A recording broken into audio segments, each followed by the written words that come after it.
So it looks like a new study that has come out from the UK finally proves once and for all why jihadists do what they do. And, they studied their brains, and apparently the cause of this is social isolation.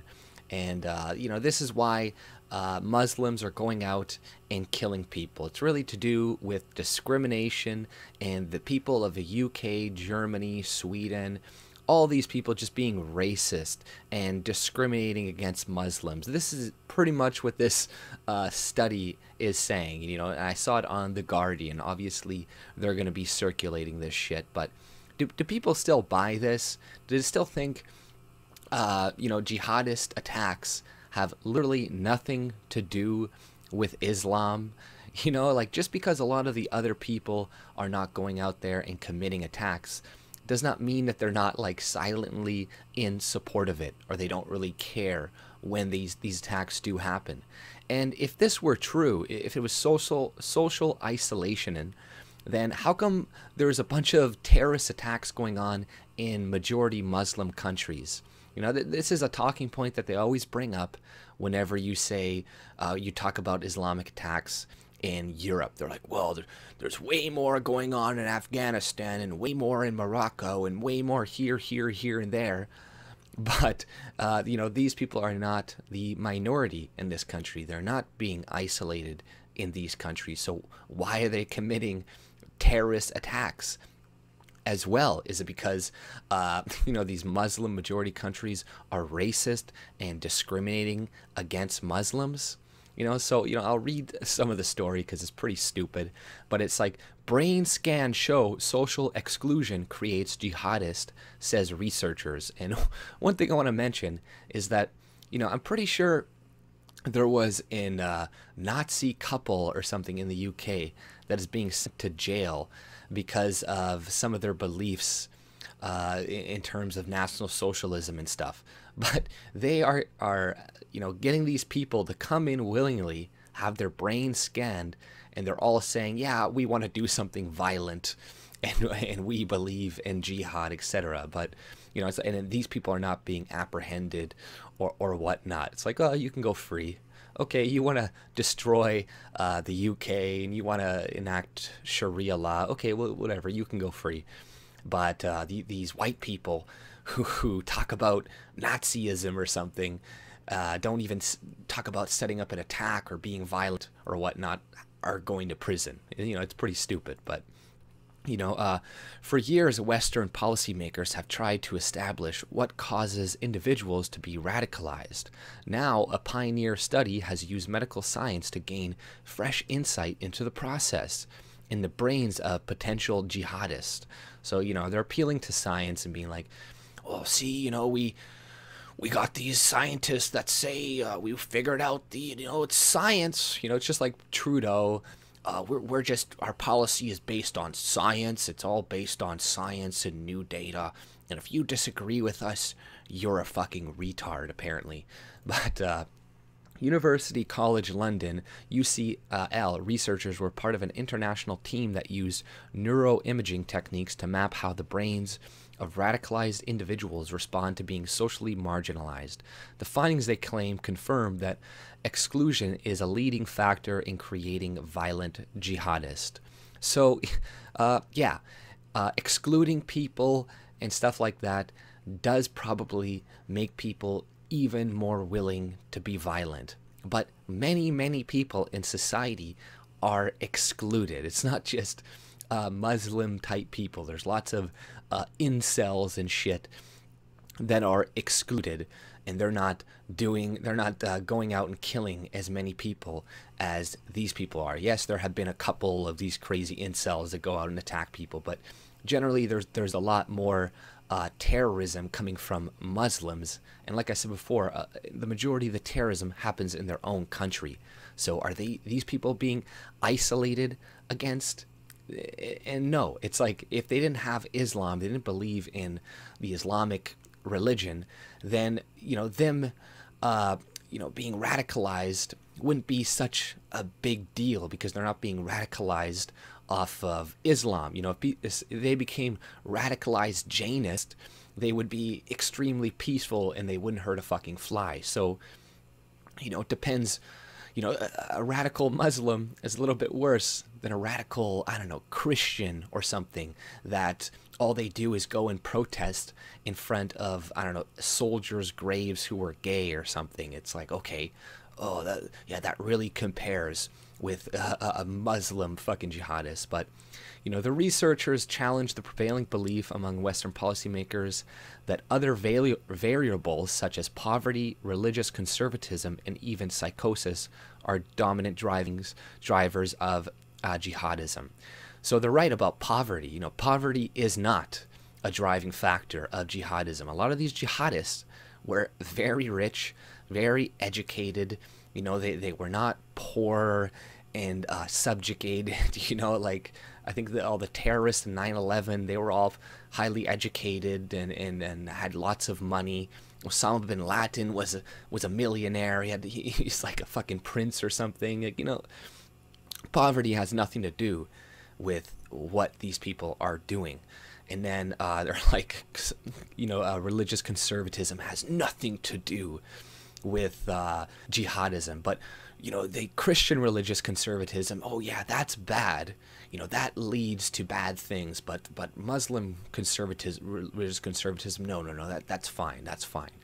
You know, even though there's tons of no-go zones in Europe, in the UK, and sure, that's not terrorism, but that's not good either. You know, them just all secluding themselves to the little areas and making sure all the women there wear hijabs and whatnot. And if they don't, they're going to harass them or attack them. You know, some paramedics try to go in there to help people and they just get shoot off as well. But the research challenges yada, yada, yada, conservatism and even psychosis. And, you know, I could see psychotic Muslim people becoming jihadist as well, you know, right? Like if they have psychosis and they have the Muslim belief, they probably are more willing or more likely to go out and hurt people on behalf of what they believe. You know, that's probably the same with a lot of other people, but even more so with them because their religious text has, you know, like killing the non-believers in it. There's lots of violent references within that book that people could read and use. And, you know, you could say, oh, the Bible has this too. Well, you don't see a lot of Christian terrorists. Now, do you? So clearly it's not the same. Most people read the New Testament anyways. They're not reading the Old Testament. So it's like it's not at all the same, because if it was the same, you'd be seeing just the same amount or whatnot of Christian terrorists going on, but there isn't. The research challenges that. This finally dispels such wrong-headed ideas, said the study co-lead author Nafis Hamid of UCLA. The first ever neuroimaging study of a radicalized population shows extreme pro-group behavior seems to intensify after social exclusion. So it's like this guy is a Muslim, first of all, doing this study. Do you think he has any bias whatsoever to be like, no, it has nothing to do with Islam, it's racism, it's discrimination, it's the white people here isolating us. You know, if you stop isolating us and let us into our society, in your society, then we'll stop killing you. You know, like it's really your fault. Stop being so racist. And that is pretty much what they're saying. And what does isolation mean to these people? Not being allowed to have Sharia law? Oh, well, you're isolating me. I want to enact Sharia law. There's lots of us Muslims around here. Stop isolating us. You know, that's their isolation. The complexity of radicalization was highlighted in the Old Bailey last week when a British Muslim convert who swore allegiance to the Islamic State revealed he tolerated authorities trying to de-radicalize him as he plotted an attack on Oxford Street, London.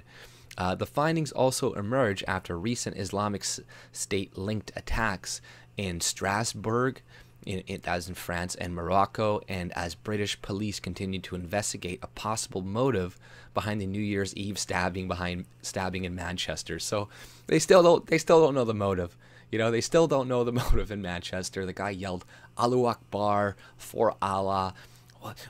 What could he have done this? Why? It's such a fucking mystery. And he even mentions Morocco.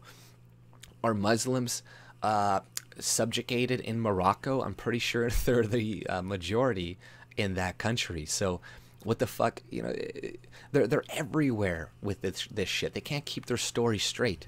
Using ethnographic fieldwork and psychological surveys, researchers identified 535 young Muslim men in and around Barcelona, the Spanish city where the 2017 ISIS supporters killed 13 and wounded about 100 people in Las Ramblas district. Of those identified, 38 second-generation Moroccan origin men who expressed a willingness to engage in or facilitate violence associated with jihadist causes. So that's crazy. Okay, you know, they found 535 young Muslim men, and of those, 38 said they have a willingness to engage in or facilitate violence associated with jihadist cause. So these people are saying they're willing to do this shit. And these are only the ones that are saying they're willing to do it. Obviously, a lot more are willing to do it too. And then there's also another huge group of people that are fine with the people that are willing to be violent. And then there's a small group of people that are peaceful and don't want any type of violence or what, just want to integrate. But, you know, just from these numbers itself, it doesn't look good. You know, they just identified 535 of them, you know, and just around Barcelona, Spain. You know, second generation. These are all second generation people too. So it's people that, you know, and in the media, because they're second generation, they're going to be like, Italian man does this, Italian man who had expressed a willingness to engage and facilitate violence associated with jihadist causes, agreed to have their brains scanned. The results showed a striking effect when they were socially excluded by Spaniards while playing a virtual simulation called Cyberball, a ball toss game with 3 other players who abruptly stopped throwing them the ball. So, you know, it's a stupid experiment anyways. Oh, see, this is pure proof. They stopped liking the ball and they started being more extreme. Later scans show that the neurological impact of being excluded meant that when issues were raised that the individual had not previously considered inviolable, such as introducing Islamic teaching in schools or unrestricted construction of mosque, they became far more important and were deemed similar to sacred and worth fighting for. So essentially he's saying that you know, we're making Muslims more extreme because we're isolating them, discriminating against them, being racist. This is the excuse. So it's your fault when these people go and kill like a ton of people at a theater. Like, I don't know how many people they killed that one time at Ariana Grande, or run over people in the street, or go on a stabbing spree like in Manchester, or cut off girls' heads in Morocco that were, you know, just stupid innocent liberals, right? And it's oh no, it's your racism that is doing this. Later scans show previous research by the team on Israel, Palestine, and India, Pakistan in Kurds ISIS conflicts found that when values deemed sacred are violated, hostility becomes intractable. This latest research has shown how values start to become sacred and indicates that social exclusion makes non-sacred values behave like sacred values, which in turn make people recalcitrant, and prone to violence, said Hamid. So he's like, found that when values deemed sacred are violated, hostility becomes intractable. So this is the problem with diversity right here. A bunch of Muslims are going to come in, live, and then their values that they think are, you know, they want to do is going to violate the laws in your country. And then you're going to stop them from doing this. You're going to say, no, okay, you can't wear a job here. You can't fucking circumcise your daughter. You know, you can't do this. You can't do this. That's all against our values. And they're going to take that as fucking discrimination. And then they're going to go and become jihadist, apparently. So it's like, you know, it's ridiculous, but it's all it's our fault. You know, let them have their Sharia area and then everything will be fine. You know, it's pretty much like a threat from these people. Previous research by the team So social exclusion, values, whatever, and he said the things become more sacred. It's like, yeah, well, you know, don't come to another country and expect that your backwards values are going to be respected. You know, we don't punish atheists here and cut off their heads like they do in like Saudi Arabia and shit. We don't throw gays off of roofs. So, you know, your values will not be respected. And they should not be respected if they go against our values, because you come here as a fucking guest, and then you know, you come and you set roots, but it's like, you know, it doesn't mean that we're now going to start following your laws and shit. Doesn't mean you're being discriminated against. Just means we're upholding our own values. But he called for the study of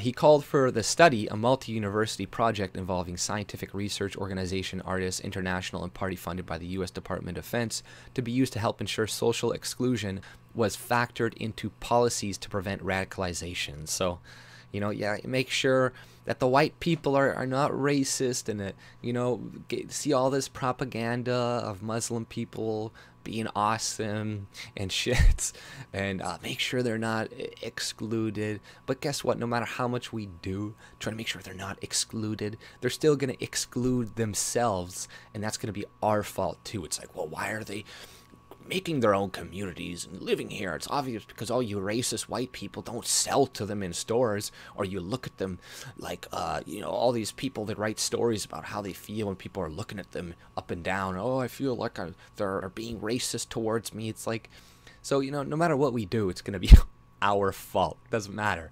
Nothing to do with Islam. But the last paragraph, the links between extremism, social exclusion, and radicalization corroborate some previous research, which with one report commissioned by Manchester Mayor Andy Burnham after the arena attack identified a lack of social integration. So yeah, like the old study they did a while ago, it's because you guys are not integrating Muslims well enough. There was another guy in the UK, I think he was an actor, he said, Muslims are committing terrorism because they're not represented in movies enough. That was, I think, the guy from Star Wars, the Muslim guy from Star Wars. They're like, look it up. It's like, he's like, you know, if they were more represented in movies, you'd see less terrorism. It's like, what the fuck? It's the only group that commits terrorism because there's not enough of them in movies. Well, why are a bunch of Asian people blowing themselves up? They're not really represented in a lot of Western fucking movies too. You know, that's a ridiculous argument. But he goes on, far from needing to improve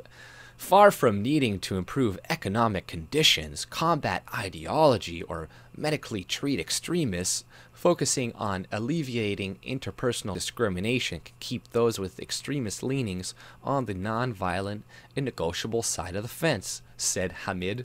So he's pretty much threatening you with like, hey, just stop being racist and we'll stop killing you, you know, and get used to this, because, you know, they're like, you are being replaced. You are becoming the minority in the UK. And a lot of these people probably think, I'm not saying everybody, but probably a lot of them think, is that UK is not your home anymore. It's their home. And they're just biding their time until they get a larger population. And, you know, you're fucked. You're fucked, honestly. And there's already lots of places in the UK that are already completely overrun. It's going to be very difficult to get these people out of your fucking country. That's why you got to ban stuff like circumcision, ban stuff like FGM, make very, very severe fines and penalties.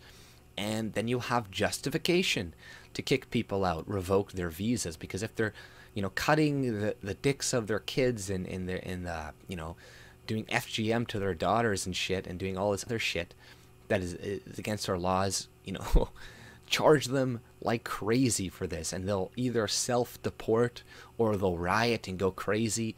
Then you'll have justification to, you know, put them in jail or boot them out of your fucking country, because, you know, this shit's never going to stop. More terrorism is going to happen, like that attack in Manchester. There was clearly terrorism, and then they're going to blame it on the racism of white people. And then this shit is going to keep happening when you guys become a minority. And what do you think is going to happen then, when they control your government, when all these people who are not British, actual British people controlling your country? You think they're going to care about you and your problems? Do you think all the girls being raped in London by Pakistani Muslim gangs that are being used and prostituted at 13, 14, 15 years old, and they're all blaming these girls? Also, I thought liberals didn't like to blame the victim, but all these 14-year-old, they all wanted it. You know, they were whores and all this shit. You know, that's not going to get better. It's going to get worse. There's going to be no coverage on it, and they're going to be like, shut the fuck up. You guys are racist, and you are discriminating us, and this is what you get. You're going to feel, you're going to taste your own medicine, because, you know, they think they're so fucking discriminated against. They think they're so oppressed that, you know, people are vengeful, right?